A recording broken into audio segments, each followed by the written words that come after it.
Hello Binu, ഇന്നത്തെ കർഷകർ പലരും പല തരത്തിൽ ദുരിതങ്ങൾ അനുഭവിക്കാനുള്ള കാരണം ഇവർ ഏത് ദുഷ്കർമ്മം ചെയ്തതിന്റെ ഫലമാണ്? അവര് വിഷം അടിക്കുന്നുണ്ട്, നിലത്തില് അടിക്കുന്ന വിഷം. അവര് വിചാരിക്കുന്നത് അവരുടെ മക്കൾ അത് കഴിക്കുന്നില്ല, നമ്മളത് കഴിക്കുന്നില്ലല്ലോ, വേറെ ആൾക്കാരാണല്ലോ കഴിക്കുന്നത്. പക്ഷെ വിശ്വത്തിന്റെ ഭാഗമായിട്ടുള്ള അവര് തന്നെയാണ് അത് കഴിക്കുന്നത്. ഏകത്വം.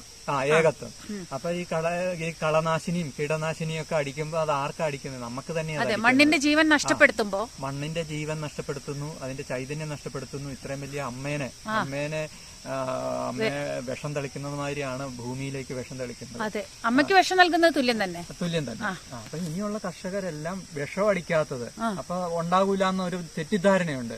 അതിനുള്ള വലിയ പ്രകൃതി കൃഷി ഇവിടെ ഉണ്ട്.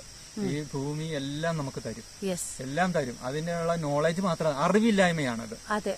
വിഷം തളിച്ചാലേ ഉണ്ടാവുള്ളൂ, അല്ലെങ്കിൽ വളവിട്ടാലേ ഉണ്ടാവുള്ളൂ എന്നുള്ള അറിവില്ലായ്മ.